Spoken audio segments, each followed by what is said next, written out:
This is Rumpole and the Children of the Devil.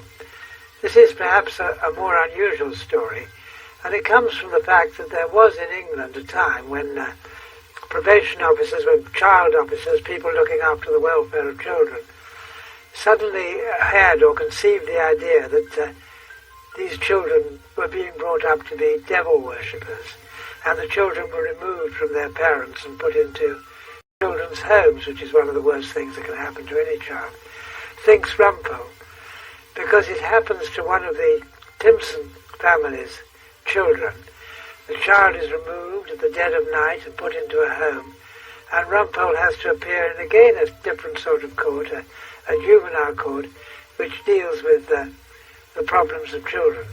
And Rumpole is trying to get to the bottom of this case and solve it as though it were a criminal case, which indeed it is in a way. But they're all thinking about the welfare of the children and how terrible it may be that this devil worship is going on, and heartbreakingly keeping the Timpson child away from its mother and father. And Rumpole thinks that a child should be with its parents.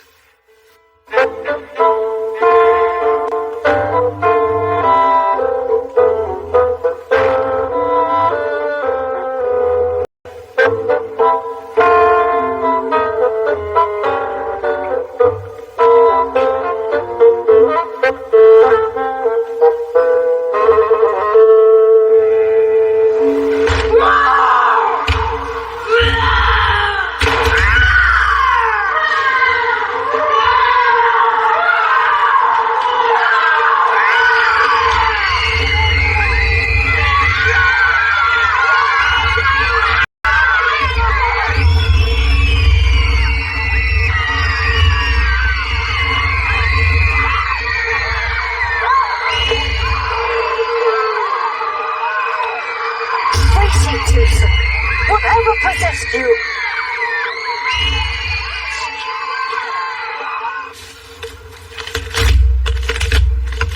Oh, no. What's that, Rumpole?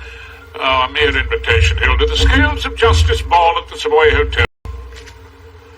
Disgusting sight. Her Majesty's judges creaking around in a foxtrot. You wouldn't enjoy that sort of thing, would you? I suppose not, in the circumstances. What circumstances? It's too humiliating. Oh, I quite agree. Not a pretty sight. The pirouetting bollards and the waltzing Erskine Browns. Claude and Philly dance rather well together. Well, perhaps that's because they don't do much else together. Why is it? I sometimes dream about it. We're at the Scales of Justice Ball at the Savoy Hotel on my birthday, and you lead me out onto the floor as the First Lady in Chambers. Hilda, I have, as you know, many talents, but I am not Nijinsky, and we don't get much time to practice dancing down the Old Bailey. Oh, Hilda, you're not... No, of course not. You must get to work. Go on. Work is the only thing that matters to you nowadays. You'd rather defend a murderer than dance with your wife.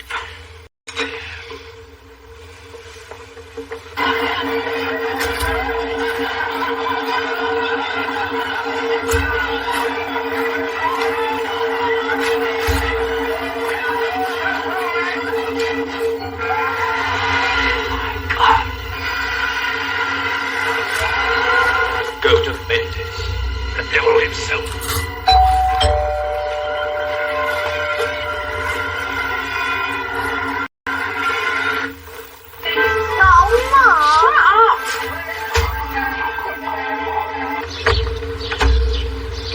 Mrs. Malloy.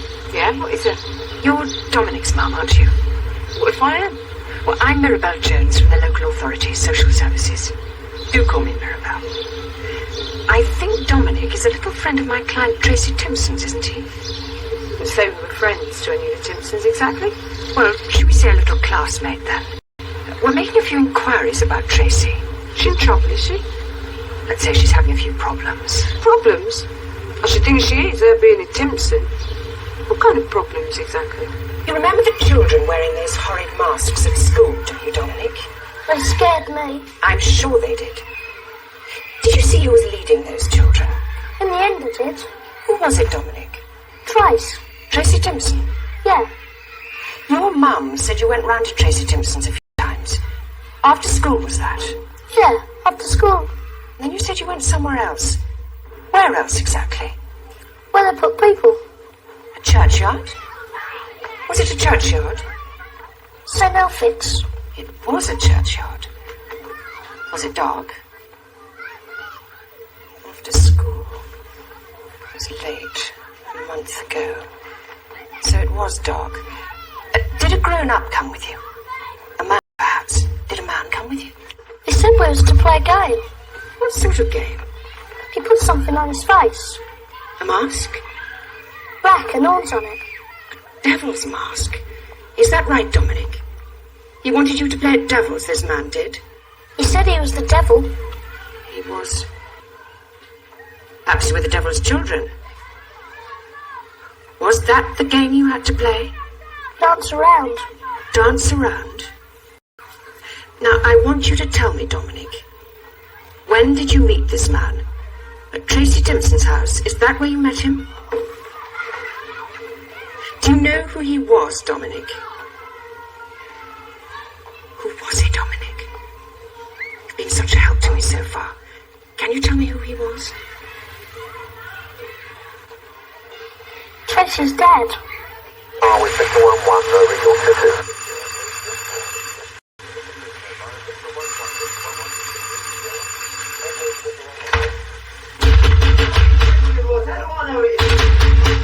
Alright, don't let the bleeding dog now, will you? Done, Helen. Shut up, Ross, will you? Oh, not again. Look, this is well out of order. Mr. Carey Timpson. Yeah, look, if it's the bad shop down Gunter Avenue, I told you what I know, which is bugger all, right? Mr. Timpson, it's about your Tracy. Tracy? She's asleep upstairs in bed. Isn't she asleep upstairs? Are you Mum? Of course I'm Mum. What do you mean? I'm Tracy's Mum. What do you want? We want to look after your Tracy, Mum. We feel she needs rather special care. I'm sure you're both going to help us. We do rely on Mum and Dad to be very sensible. You've come to take her away, haven't you? No. We just... You're not bloody taking her away. We just want the very best for your little girl, that's all. We do have a court order. Now, shall we go and wake Tracy up? Ever so gently.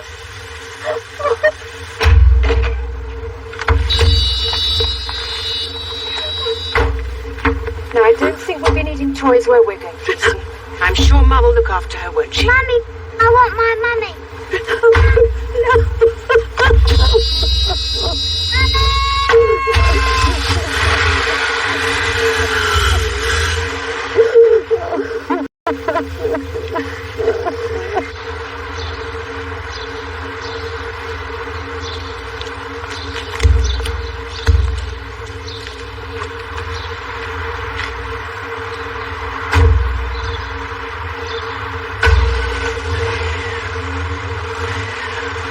You always done your best for the Timpson family, Mr. Rumpole, we know that.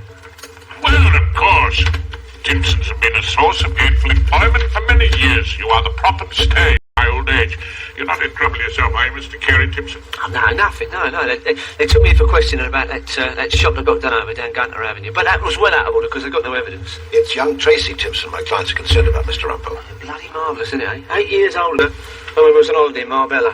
I asked her, does she have a look of a villain? Well, I'd say not a hardened criminal. Childhood, a difficult period from what I can remember. They wouldn't let her take her doll. Not even her new Barbie. And you what? Barbie doll. She's got a collection of them, see? She's really proud of her Barbies. What's her crime, Mr. Rumpole? That's what Ros and I wants to know. What have got on her charge sheet? Nothing yet. Oh, well, childhood is a crime in itself to some people.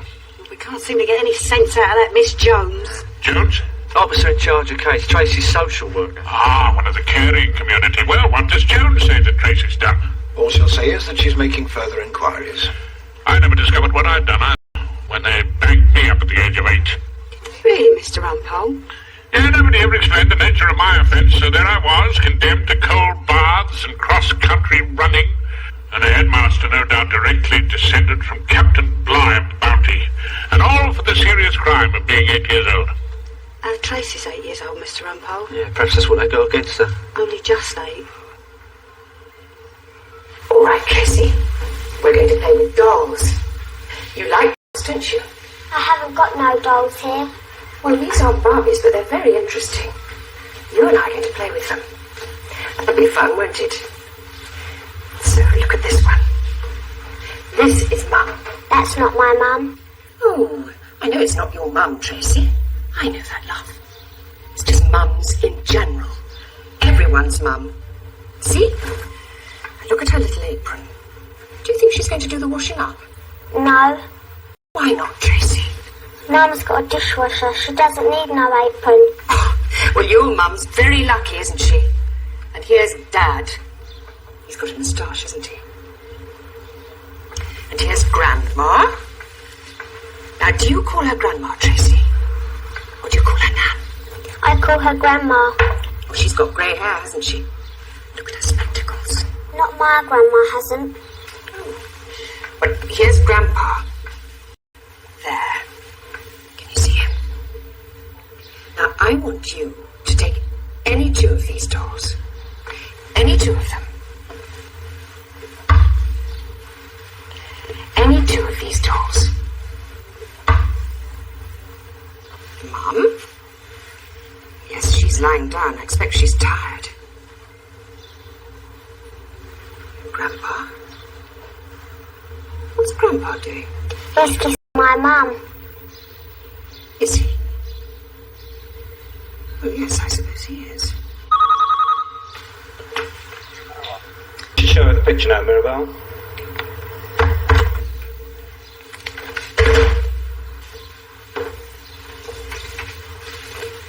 Now, I want you to think about something else, Tracy.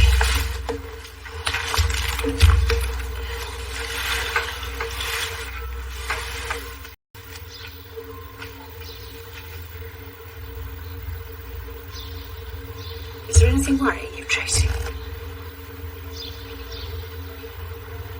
You know who that is, don't you? No. It's the devil, isn't it? You know about devils. You put on a devil's mask at school, didn't you, Tracy? I might have done. So, what do you think of the devil, then? He's funny. Funny? He's got a tail. The tail's funny. When did you first hear about the devil, Tracy? I don't know. Oh, you must know. Did you hear about the devil at home? Was that it? Did your dad tell you about the devil? Does that picture of the devil remind you of anyone, Tracy? Does it look like your dad at all? This is Miss Clapton, Mr. Rumpole. Hi. Hello. Yeah, taken over since Diane took leave of her senses. Why, what's happened to Diane? Married, Mr. Rumpole. Oh. To a junior clerk in a bankruptcy set. I told her she lived to regret it. Well, welcome to Equity Court, Miss Clapton, is it? Yep. If you're very good, you may get parole in about 10 years. Soft, you know, the firm is Probert. What's that you're fondling there, old love? What does it look like, It Rumpole? looks suspiciously like a brief. I've got it in one. Time marches on. My ex-pupil has begun to acquire briefs. What's it about? Bad case of non-renewed dog license? A bit more serious than that. I'm sorry. I'm for the Crockthorpe Local Authority, Rumpole. Are you indeed? I'm suitably overawed. Little girl we had to take into care, in terrible danger in the home. Father had a criminal record, you know what it is. As a matter of fact, it may be a name you're familiar with. Oh. Timpson. Oh, so they've taken away a Timpson girl, have they? Why? Because of the father's criminal record? Oh, not just that. Something rather awful going on. Devil worship. Devil worship? Quite seriously, the family were deeply into it. It's a shocking case. Really? Tell me, Miss Liz, do you believe in the devil? Of course I don't, Rumpole. Don't be so ridiculous. Anyway, that's hardly the point. Oh, isn't it? Well, it interests me. You see, I'm likely to be against you in the court of family proceedings. As you know, I'm by way of being the Attorney General for the Timpson family. You, Rumpole? On the side of the devil? But why not? They tell me he all the best lines. Montgomery, Perkins and Harris. Oh, good God, are they all here? I think Claude's talking about my dad's firm. You must be Rumpole. My father was wondering if you were still practicing. No, I've stopped practicing. I think I can do it now. It would be a great experience to join you. To join me? To what, exactly? Charlie has done his pupillage in commercial chambers. He wants to come to us to sharpen up his advocacy. Oh, where would he like to sharpen it? I think there may be an inch or two in the downstairs loo. I thought you... agreed there was no more room at the inn. There is your room, Rumpole. Yes, and there is me in it. We thought you just might be there to share. Charlie has a very impressive CV. See what? Curriculum vitae, Rumpole. Eton? Eton? Oh, he's good at that too, is he? I thought it was mainly drinking. Thoughts are probably referring to the old school. Slavra. Oh, of course. No, really, we thought that you'd be out and about in court most of the time, and I'd be putting my brief in the golden handcuff, share and flotation case on the floppy disk. Charlie would drag your room, Rumpole, into the 20th century. I thought it'd be doing the spot of decorating. It's such a lovely old spot. Claude showed me. When you were out at Snaresbrook, Rumpole. Oh. Rather like you, sir, your room is part of history. Fine views over the churchyard. Don't you look straight down at Dr. Johnson's tomb? Oliver Goldsmith, as a matter of fact. No, it's Johnson's. Goldsmith? Want a bed? Not particularly. Let's face it, it isn't an arrangement that would have to last forever. After such a magnificent career, you must be thinking about retirement. Must I? And in the meantime, Rumpole, think of the work where speech is concerned. And I would like it to be known that I still have work to do, and I do it best alone as a free spirit. Wrongs are still to be righted. Mr. Justice Graves is still putting the boot in. Inspector Brush is still referring to his unreliable notebook. And an 80-year-old Timpson girl has been banged up against a will.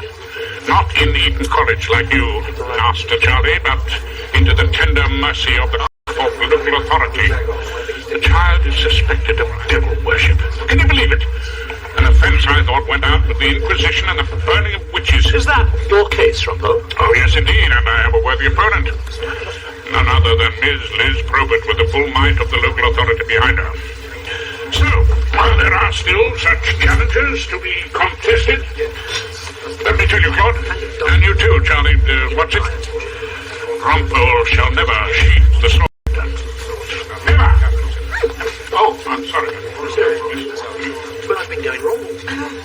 Funny old buffer. And as far we keep... Henry, where's Mr. Ballard? Just a moment, if you please. I'm just showing Miss Clapton the ropes. What ropes? The ropes of chambers, Mr. Erskine Brown. You weren't here earlier, which is unfortunate. Otherwise, you'd have known that Miss Clapton is joining us for secretarial duties. Diane having got it into her head to go and get married. Well, you can't tell some people. Any problems? You know who to come to. Yeah, she'll come to me, Mr. Erskine Brown, as head of department. Yes, of course, but any special problems? By the way, Miss Clapton's a bit of a mouthful. What shall I call you? Call me Early. As it so happens, my name's Dot. Dot? What a beautiful name. Dot. Yeah, now, over here we have the appointment starring Miss Clapton, what I call the Chamber's Bible. Henry, did Mr. Rumpole have a conference with the parents of the child Miss Probert's taken into care? Yeah, with Mr. and Mrs. Timpson, yes, so why? A conference in his rooms? In this very chamber? In Mr. Rumpole's room, yeah. Where else would he have it, sir? In his rooms, yes, of course he did. Where else? And where did you say Mr. Ballard was? I didn't, sir. But he's at his Lawyers as Christians group. It's their annual service. Mr. Ballard is in the Temple Church. In church? How very appropriate. And the Lord said unto Satan, Whence comest thou? And Satan answered, From going to and fro in the world, from walking up and down in it. Sounds commonplace, doesn't it? Just like an ordinary person. But then we think of evil as a person, don't we? As a he or a she, not an it. From walking up and down. Well, Satan could be just another face in the crowd, and we must always be on our guard against him. For the fallen angel is the great enemy. We'll now sing hymn 181. I say, Ballard. Erskine Brown, have you joined us? Yes, of course. Subscriptions in the post. You need all our support. But I had to tell you about Rumpole as a matter of urgency. Please, Erskine Brown, this is no place to be discussing such matters as Rumpole. Mysterious way his wonders to perform. Devil worshipper. Footsteps on the sea. Rumpole's with devil worshippers. On the storm. What did you say? Rumpole in his disgraceful way has taken on a case about some devil worshippers. He's had them in your place. In your chambers, I mean.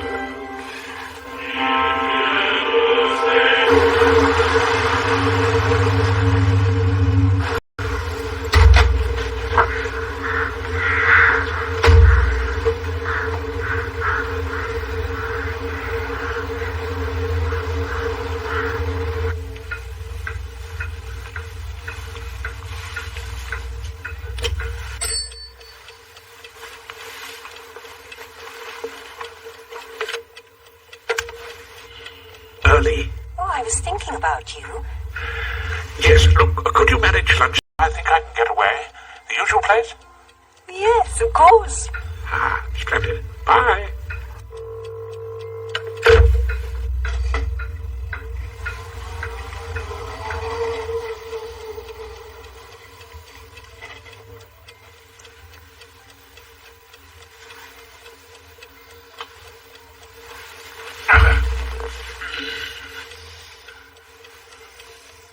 The devil? Tracy don't know nothing about the devil. Of course not. It's not as if we went to church, Mr. Rumpole. Are you sure that you've never meddled in this sort of thing? Eh? Satan, the spirit of evil. You're telling me the Timpson family knows nothing whatever about these matters? Of course not. Nothing at all. Well, when the bill came that night, what did you think they were after? I thought they'd come about that shop that got done over, you know, wedges down Gunter Avenue. They've had me down and time and time again about it. And that wasn't you? No, straight up. Would I lie to you? It has been known. No, but I'll believe you. Do you know it? Yeah? Who? No, Mr. Rumpole, I won't grass. I won't do it. I've had enough trouble being accused on grassing on Gareth Malloy when he was sent down for the Tobler Road supermarket. But the Malloys and the Timpsons are deadly enemies. How would you know what they were up to? Yeah, well, they thought I knew something, you see, because my mate Barry Pilgrim was driving for him on that occasion. They thought I grassed to inspect the brush. But, I mean, would I do a thing like that? No, I don't suppose you would. So you thought the bill had come about some ordinary, legitimate crime. You had no worries about young Tracy. She's a good girl, Mr. Rumpole. Then where the devil did these ideas come from? Oh, sorry, perhaps I shouldn't have said that.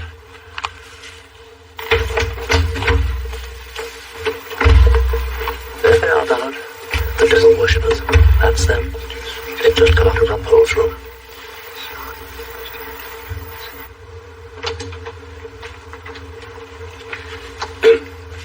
Rumpole, you have had them in here. Had who in here, Ballard? Those who owe allegiance to the evil one. Oh, you mean Mr. Justice Graves' fan club? No, they haven't been near the place. Rumpole, you know perfectly well who I mean. Oh, yes. They were all here, yes. Mephistopheles, Beelzebub, Belial, and high on a throne of a royal state which far outshone the wealth of Ormus and of Ind, or where the gorgeous East with richest hand showers on her kings barbaric pearl and gold. Satan, exalted sap, by merit raised to that bad eminence, and from despair thus high uplifted without hope. Oh, grow up, Ballard. I'm representing an 8-year-old child that has been snatched from the bosom of a family and banged up without a trial, and she doesn't even know the charges against her. You see before you Rumpole Sicily. Rumpole. Yes? Every decent Chambers has to draw the line somewhere. Does it? There are certain cases, certain clients even, which are simply, well, not acceptable. Oh, I do agree. Do you? Oh, yes, defending a dubious bank, for example, as in the Golden Handcuffs share case. Now, that sort of thing would be quite unacceptable in these chambers, don't you agree about that? Rumpole, young Charlie Wisbeach wants to come into these chambers. Unfortunately, we have no room for him at the moment. Oh, poor Charlie. Has he thought of a cardboard box in Middle Temple Lane, if they'll have him? Rumpole, this is neither the time nor the place for one of your jokes. You are here on a tenancy, and tenancies can be brought to an end. Rumpole, there is something in this room that makes me feel uneasy. Yes, I know, but perhaps you'll be going in a minute. I've given you fair warning, Rumpole. I expect you to think about it. Ballard, why don't you look up exorcism in the yellow pages? I believe there's an unfrocked bishop in the Ball's Pond Road that'll give you a very good price.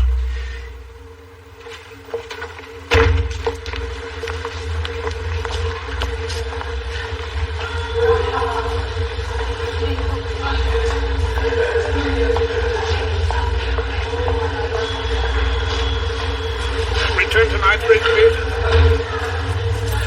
160. Here we are. Up.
evening, Horace. Thank you, my dear.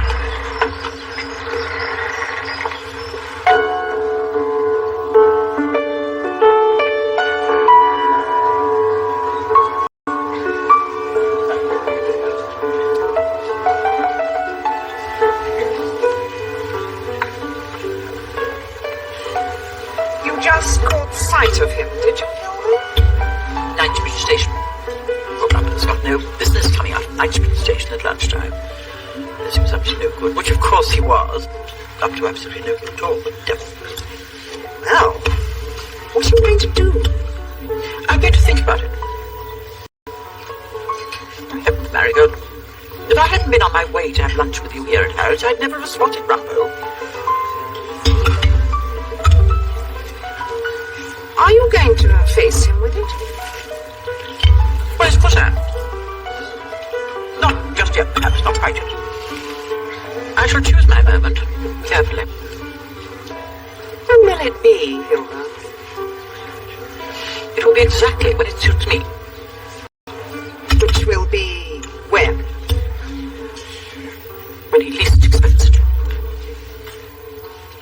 1, 2, quick, slow, slow. Now back on the left foot, slow, quick, slow, quick, slow.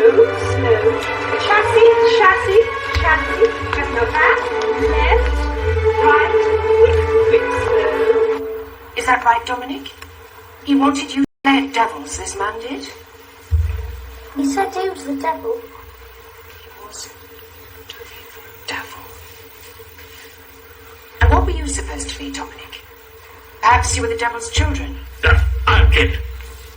Mr. Rumpole? I object, ma'am. That was a leading question. The concept of devil's children was being suggested to the witness. That evidence is entirely inadmissible, as your clerk will no doubt tell you. But he knows his business. Mr. Rumpole, Miss Jones is an extremely experienced social worker. I think we can rely on her to put her questions in the proper manner. I was merely venturing to point out, madam, that on this occasion Miss Jones put the question in an entirely improper manner. My bench will see the film out to the end, Mr. Rumpole. You'll have a chance to make any points later. Her master's voice. My point, madam, is that you should not be seeing this film at all. We're going to continue with it now, Mr. Rumpole. Was that the game you had to play? I want you to tell me, Dominic. When did you meet this man?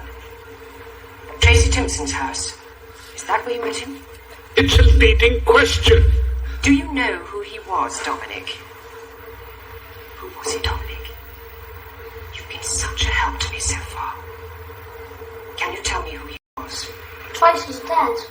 Oh, madam, you are not going to allow this as evidence, surely. It is pure hearsay. What a child said to a social worker, a child who has not been called as a witness and who we have not had the opportunity to cross-examine, is nothing but hearsay. It is absolutely worthless. Madam Chair. Yes, Miss Probert. Mr. Rumpole is used to practising at the Old Bailey. And has a nodding acquaintance with the rules of evidence. And of course this court is not bound by such strict rules. Where the welfare of a child is concerned, you are not tied down to a lot of legal quibbles about hearsay. Legal quibbles? You are free, with the able assistance of Miss Mirabelle Jones, the social worker, to get to the truth of the matter. My learned friend was my pupil. I spent months, a year of my life bringing her up with the rudimentary knowledge of the law. Mr. Rumpole, my bench will have to get on with the evidence. Speeches will come later. Oh, they will, madam. They most certainly will. Let me give you a tip, Rumpole. What? I should keep off the law if I were you. They don't like it in the Family Proceedings Court. Miss Jones, we're grateful for the thoroughness with which you have gone into this difficult case on behalf of the authorities. Thank you, Madam Chairman.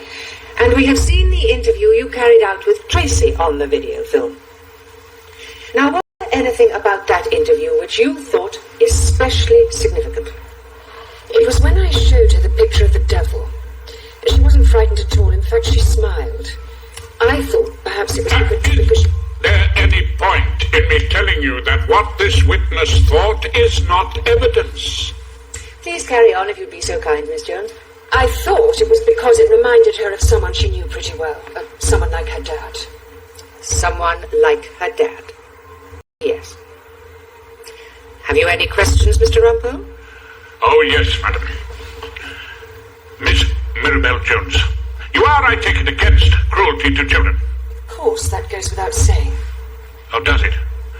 Can you think of a more cruel act for a child than to come at night with the old bill and snatch it away from its mother and father without even a Barbara doll as consolation? Barbie doll, Mr. Rumpole.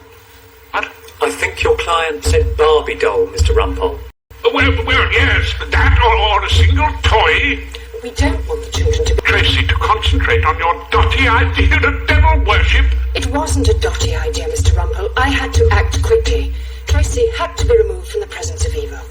Ah, evil. Now then, what do you mean by that exactly? You ought to know, Mr. Rumpole. Haven't you had plenty of experience of that down at the Old Bailey? Oh, well played, Miss Probert. No doubt about it. Your pupilling days are over. Miss Jones, let us come down for a moment. From the world of gossip and hearsay and legend and fantasy to what we call down the Old Bailey hard facts. You know that my client, Carrie Timpson, is a small-time thief and a minor villain. I have submitted in evidence the list of his criminal convictions, yes. Yes. Is it the sort of record, Mr. Rumpole, you might expect a good father to have? Carrie Timpson is a humble member of the clan Timpson, a vast family of South London villains. Remind us, if you would, of the name of that imaginative little boy that you interviewed on primetime television. Dominic Malloy.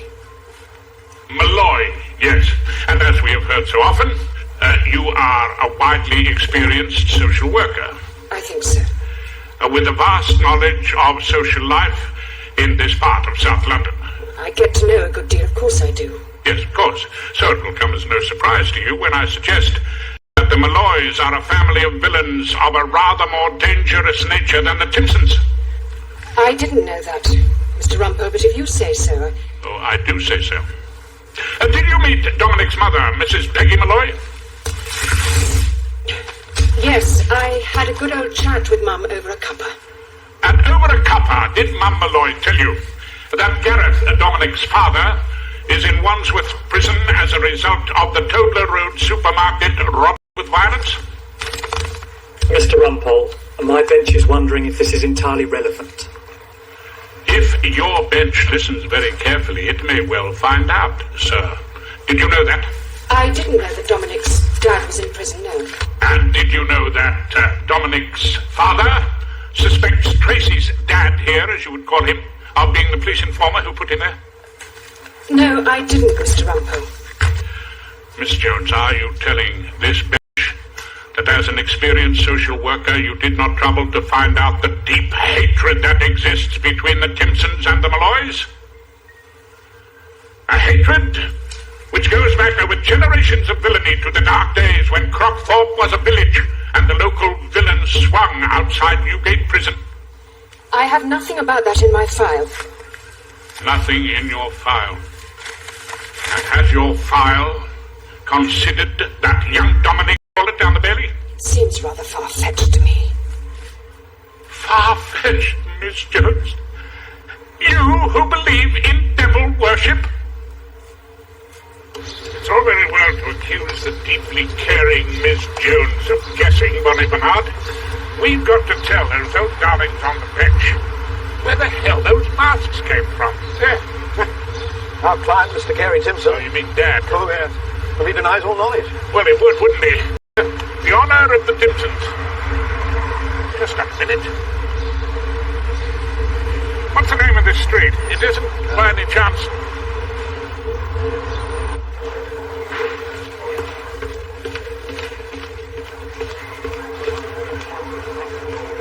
All right, who did rob Wedge's Carnival Novelty Shop? Mr. Rumpole, don't ask me, you know, I can't... Yeah, I know, you can't grasp the code of the Timpsons. Well, let me tell you, Mr. Carey Timpson, there's something far more important than your precious code. Let's see that wallet of yours again. That photograph you were so pleased to show me the other day. Yes, that's the one. Take a good look at it. Is she less important than honour among thieves? it was daft robbing a junk shop. There was always money left in the till overnight. Our info told us that.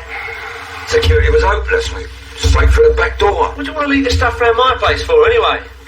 Well, this place was under constant surveillance. So was mine. Seeing as how you and Ross were both in Marbella. Yeah, thanks very much. And don't know where you keep your garage key. Yeah, well, it's lucky the old Bill never thought of looking at it, wasn't it? I meant to go back for the stuff sometime. Seems as it's such a trivial matter, it slipped my mind, to be quite honest. Well, it was no trivial matter for our Tracy. No, I know that, Ross. I'm sorry about that, love. Look, Den, we're not asking you to put your hands up to inspect the brush. Yes, we are, Carrie. That's just what we're asking. You've got to for our Tracy. Hang about a bit. Who says we've got to? Mr. Rumpole. Julie. Rumpole, old man. Lost some money? Oh, why? Oh, why not? Yes, what are we celebrating? Ballard asked me in for a chat. It seems there may be a vacancy in your chambers. Where Ballard is, there is always a vacancy. What do you mean, exactly? Oh, I'm sorry. Haven't you had a bit of a falling out? I was not aware that we'd ever falling in. Well, you don't see eye to eye. He gave me that impression. Oh, really? What about exactly? Oh, some case you were doing about devils? I wasn't exactly clear. But he said you'd be taking yourself off to pastures new. I'm afraid it'll be a bit of a wrench, won't it, leaving that beautiful old room, looking down on the Temple Church, and Oliver Goldsmith's tomb? Charlie. Oh, you mean Sam Johnson's? Look, I've got £10 that says it's Johnson. I'll give you odds. 3 to 1 against Johnson. Ollie Goldsmith, evens. 20 to 1 the field. Look, why don't we check on it now? 30 quid in my pocket, I'll take a taxi home. 10 quid down and you'll walk. All right. Come on, Arabella. Bring the bottle, Olga. Oh, gosh. What's a hoot? I'll catch you up. I just want to make a phone call.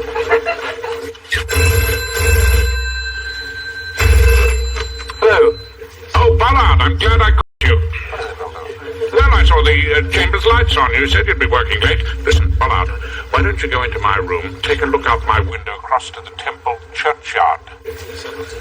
Well, I think something absolutely appalling might be going on. No, absolutely nothing to do with me, but I thought you ought to know.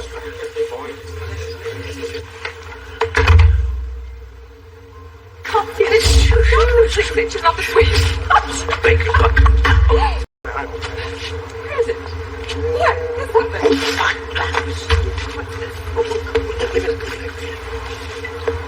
Here lies Oliver Goldsmith.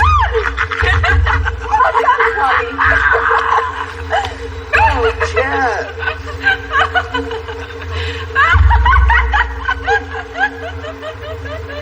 Well, I was after the money, really. And I suppose I got a bit greedy. So I shoved a few of those boxes in the back of the vehicle. I didn't want to take them back to my place, so I shoved them into Carey's garage. Why did you do that? Well, young Carey didn't have anything to do with the Wedges job, so I thought they'd be safe enough there. Of course, I was under considerable pressure of work at that time, and, well, you know, it slipped my mind to tell Carey and Ross about it. Did you happen to see what's inside any of those boxes? Oh, yes. I had a look inside. Oh, yeah, it just seemed to be a lot of carnival masks, you know, that sort of old rubbish. So young Tracy getting hold of the devil masks, that was just the usual cock-up, was it? What did you say, Mr. Rumpole? Well, just the usual stock-up for Christmas, Madam Chairperson. One more thing, Mr. Dennis Timpson. Do you know why young Dominic accused Tracy and her father of fiendish rituals in a churchyard? Oh, yeah, of course I do, yeah. Well, Peggy Malloy told Barry Pilgrim's wife, and then, Barry's wife told my Doreen down at the Needle Arms last Thursday. Can't possibly have this evidence. Oh, really? Why ever not? What Barry's wife told Mrs. Timpson is pure hearsay. Of course it is, and pure hearsay permitted in the court of your quibbles. What exactly did you hear, Mr. Dennis Timpson? Well, Gareth thought that Carrie had grassed him up over the Tobler Road supermarket job. So they got young Dominic to put the flame around Tracy and her dad. So what you are telling us, Mr. Timpson, is that this little boy's evidence was a pure invention. You can't trust the Malloys, can you, my lady? Everybody knows that. They're a right family of villains.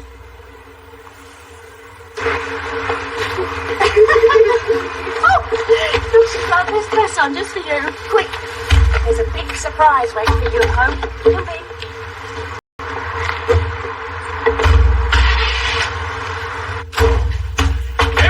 Hilda! Good news, Hilda! Oh, excellent news! You seem very full of yourself, Rumpole. Surprised by joy, impatient as the wine, I turn to share the transport. Oh, with whom but thee? Been having a good time, have you, Rumpole? A great time, Hilda. I managed to extricate young Tracy Timpson from the clutches of the Caring Society. She is now back, safe in the bosom of her family. Oh, yes, I'll be getting another brief. Defending Dennis Timpson on a charge of stealing from Wedge's Carnival Novelty Shop. Oh, well, I expect I'll think of something. Rumpole, don't you think it's time we talk for once? Is there something that you feel you ought to tell me? Well, yes, as a matter of fact, there is. And I suppose you've had time to think up some ridiculous defense. No, I plead guilty. There are no mitigating circumstances. Oh, Rumpole. How could you? Well, temporary madness, I suppose, but I did it. And it cost a fortune. You had to pay? You don't get that sort of thing for nothing, Hilda. No, I imagine not. 100 smackers it cost to celebrate your birthday. 2 tickets for the Scales of Justice Ball, Hilda. Happy birthday. Now, what was it you wanted us to talk about? Perhaps some other time, Rumpole.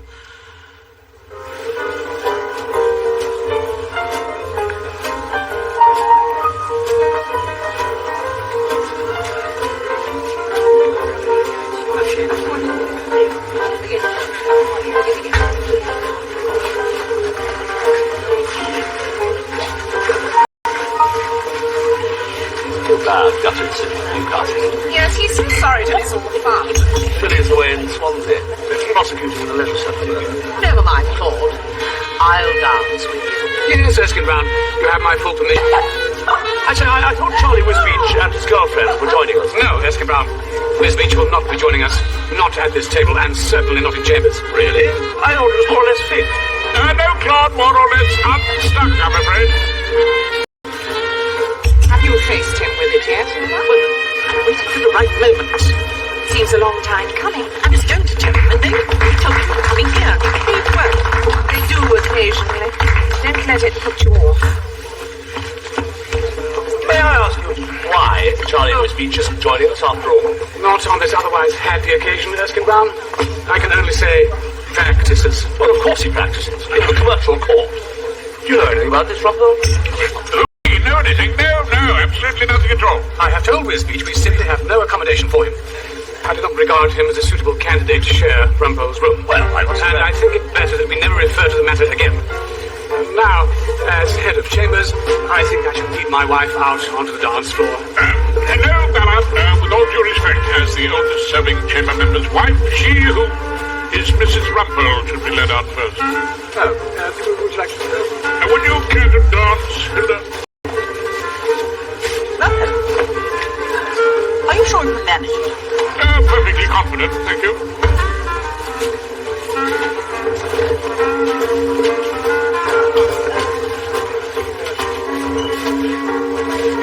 Rumpole, your chassis? Oh, yes, I do that quite a lot these days. Whatever did you learn? Well, to be perfectly honest with you, Hilda... If you're capable of such a thing. The former Southern Counties ballroom champion. Looked her up in yellow pages. Took a few lessons. A Miss Isadora Fern. In Mowbray Crescent? Hilda, you knew. Don't think you can ever do anything that I don't know about, Rumpole.